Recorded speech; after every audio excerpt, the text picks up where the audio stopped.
Welcome back. So here we have Missy. She has a vein blue model, a dirty purple model, and a little bit of blue shading and popping around, the eyes, nose, and mouth, as well as on her hands and feet. And so now we are ready for Orchid model. So Orchid is a bright purple color that I like to use as my third modeling layer. And the sponge for Orchid model is not laid out like the others. Instead of having a vein pattern, it has a splotchy pattern. And you can see on the sponge really how vibrant that purple is. It's kind of, I got it by mixing Darylide Purple 4, I believe. Nope, that's yellow, Darylide Yellow. What is this called? I have to check it. Boom, boom, boom, boom.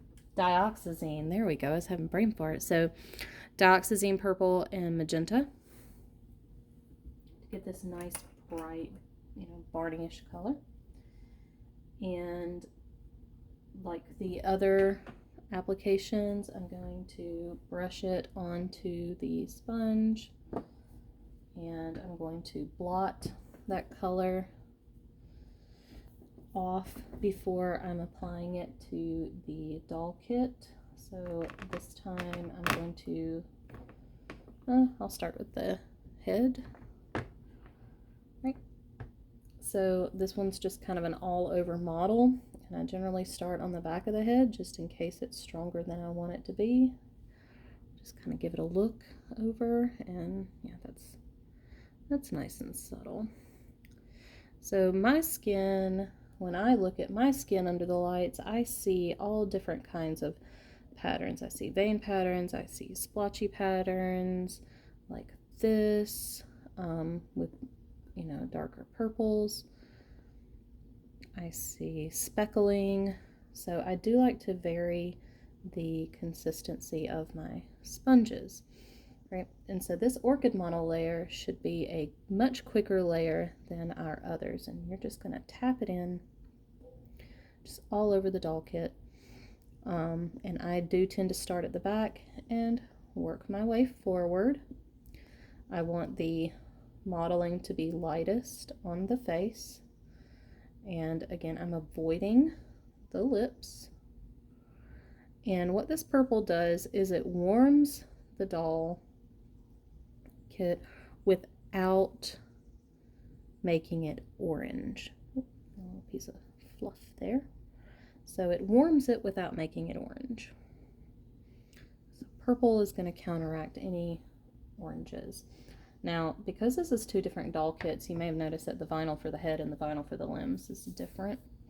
And I typically don't address matching that vinyl until the very end, if I absolutely have to. Normally I do not have to neutralize or match vinyls. They do tend to come together after so many layers of paint. They just kind of do what they do. Now on the head, like I avoided the face, I made it last. On the arms, I'm going to start at the hands, and I'm going to do the back of the arms, and I'm going to avoid this wrist area. I'm going to treat it last. What's that? Oh. There is a fussy little bird outside. I wonder if my cats have been up to no good. Oh, there's a hair. I think I've had small children over here today. Because this looks like a legitimate little blonde toddler hair, not a mohair.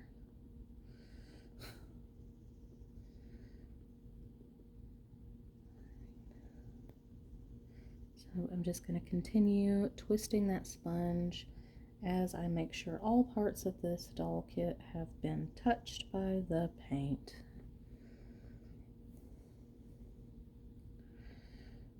Alright, no glaring things missing. Again, I'm going to let this layer flash before I go back in and do the creases. just a touch. Little brush. Blot on my puppy pad.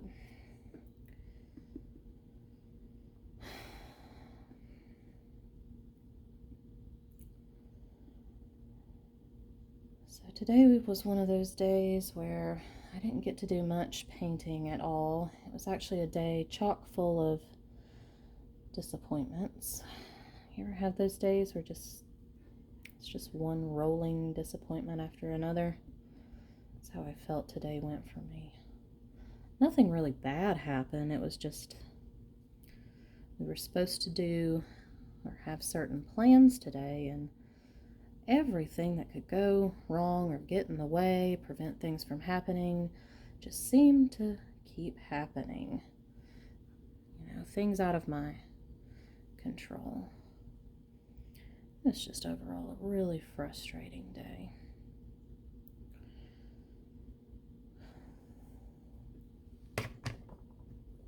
Yep. Looks a little like a giraffe print. So I guess a word of caution, you don't want it to be really noticeable, otherwise you will end up with a psychedelic giraffe printed baby. So for the legs, I'm going to go ahead and hit the bottoms of the feet and toes.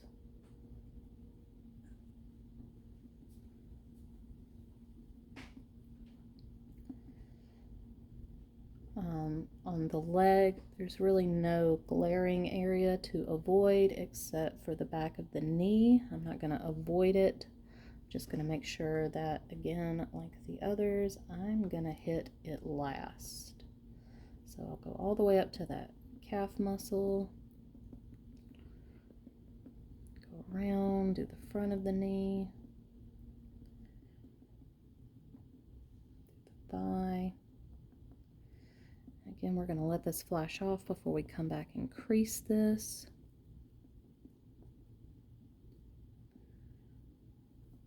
Save the back of the knee for last, because that's where I want most of the blue to come through, and you can see I've added some veins here to the back of the knee. So this is one hot instance where it pays to be pasty pale yourself and have pasty pale little children. So now this doll, being a toddler, is not nearly as heavily modeled as, when I would do a newborn. And with a newborn, I would not change paint consistency at all, really, but I might apply paint to the sponge more frequently, so that I get a little bit heavier modeling for some of these layers.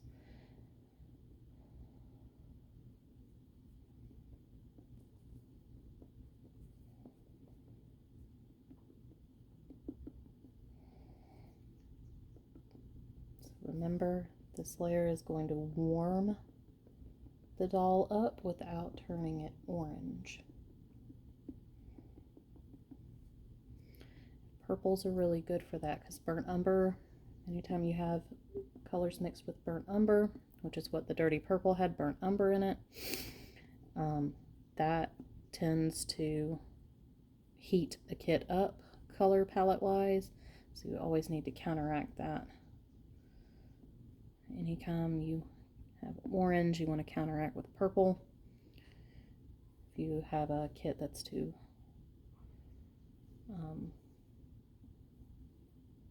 red, you counteract with green.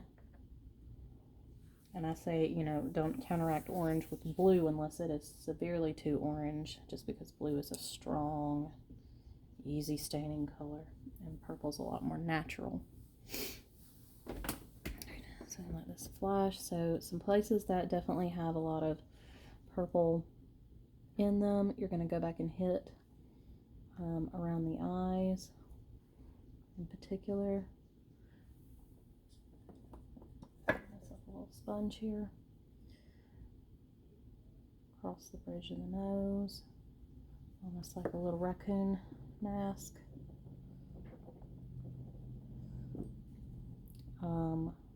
My babies always have purple around their nostrils, especially up here. That's a high purple area.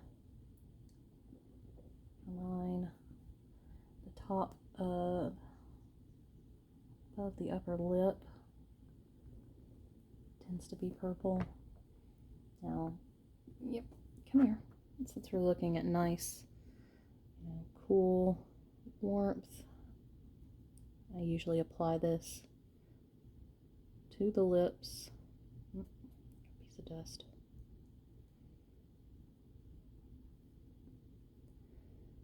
Make sure I get in the nostrils. Don't forget the nostrils.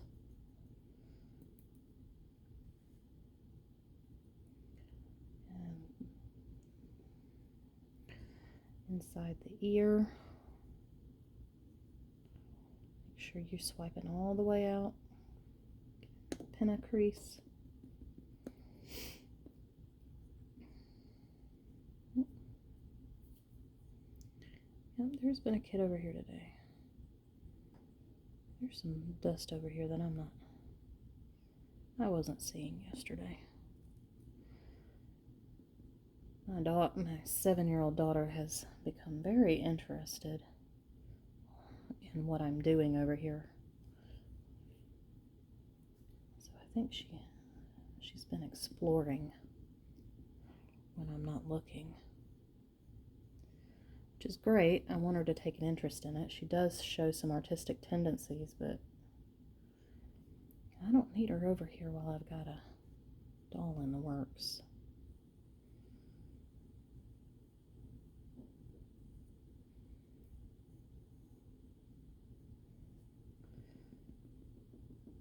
Get those ears. Right, so swiping creases. Again, I'm not really careful about getting exactly in the crease, but I do go over and blot it because, again, I want the crease to blend with the rest of the doll.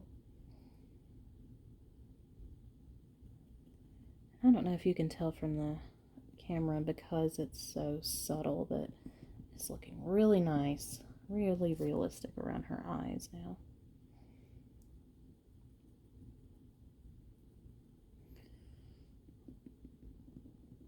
Get that little mustache area.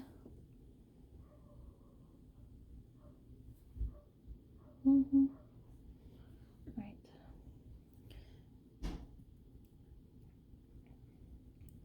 So again, I might underlay some of this that I'm eventually going to blush with some of this purple. Yeah.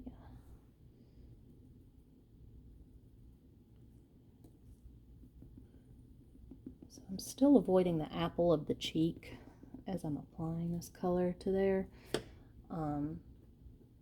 Just so I create some depth and just some really smooth blending.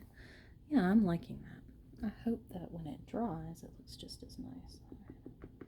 Let's give a little character to the forehead.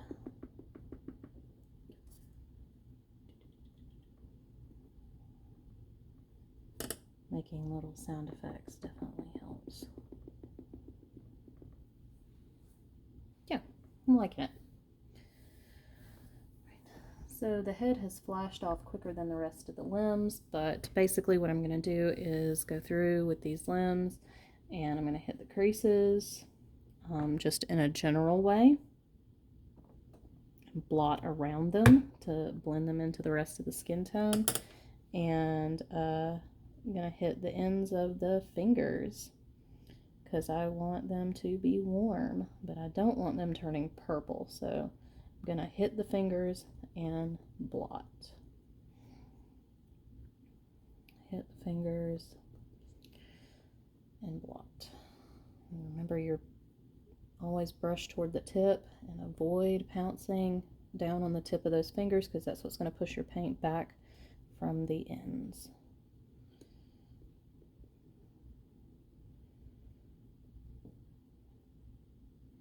This brush is a little blown out. So, yay, disposables. Disposables are so wonderful.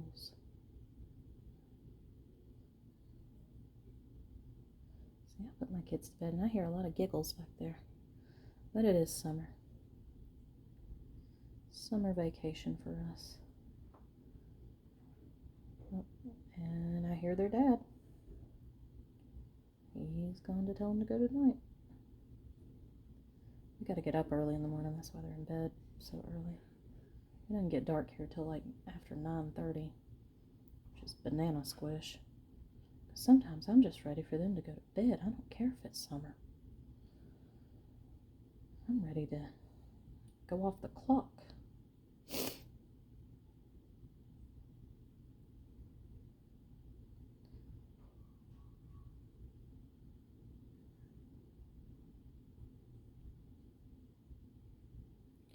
What are you doing, little muskrat? Okay.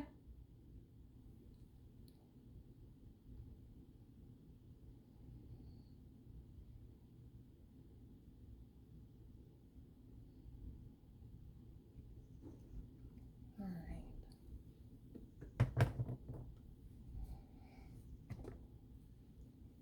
So again, places where I'm going to be adding blush, making things warm. I'm going to go ahead and, like I said, tip the fingers, treat the palm.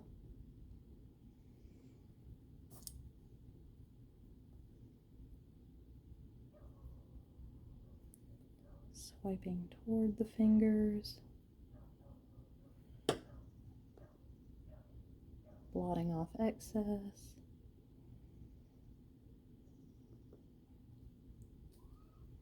I'll get my a little bit better disposable.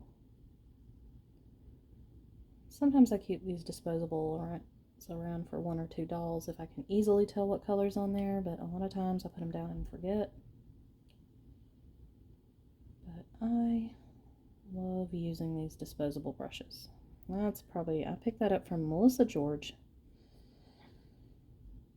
And that is one of my all-time favorite, like, yeah, that makes so much sense. Reborning tips.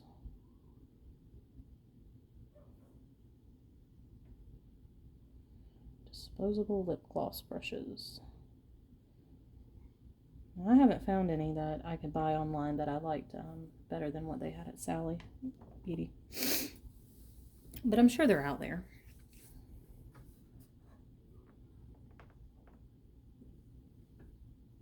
Here. Neighborhood kids. You know, I remember being a kid and this time of night we'd start seeing fireflies.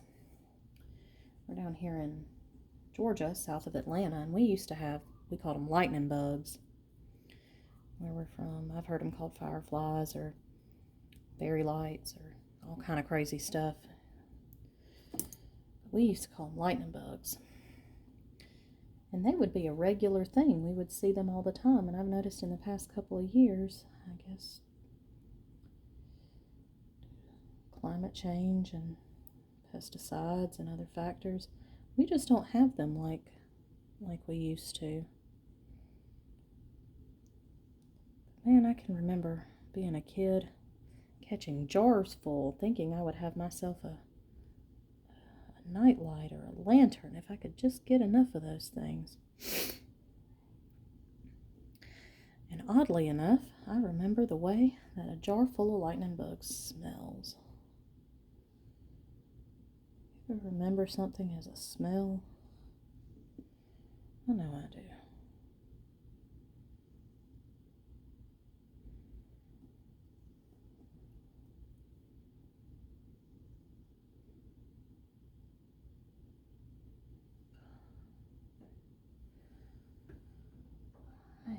So again, this layer goes on a lot faster, and I mean you can always double it up if you don't see enough strong patterning.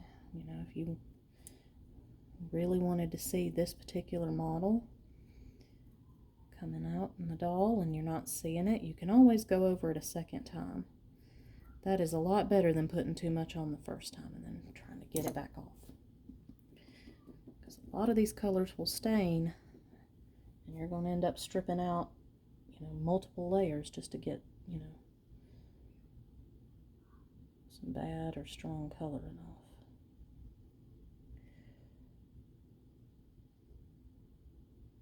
Again, before you bake, check those creases. Make sure that there is not too much paint pooling anywhere. So you'll notice as I'm going through and I'm doing this, I'm not going to hit every crease.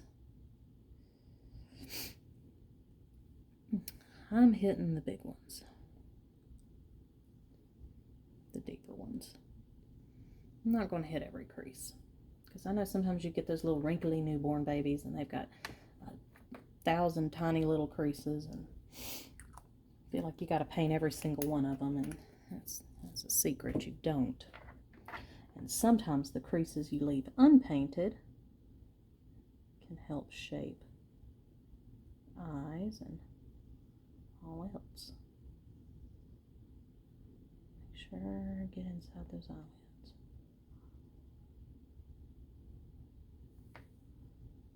Yep, there we go. So I'm going to let her flash off. Got a nice subtle, I can see it here. I'll throw a little bit more up here. Like I said, with Genesis now it dries different, and then once you bake it, it looks kind of different. So don't want to overdo it, but I definitely want to see some definite hints that it's there.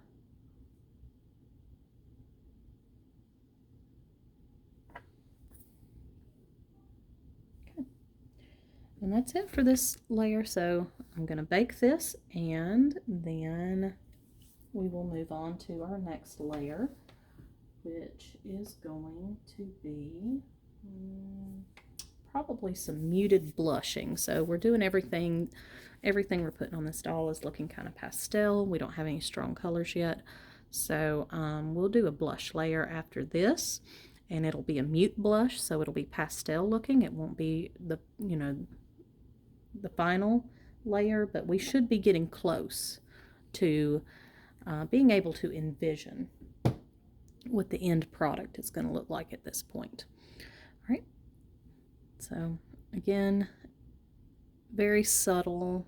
Lighting's probably not great. She's still looking ghostly, but we're getting there. We're getting there.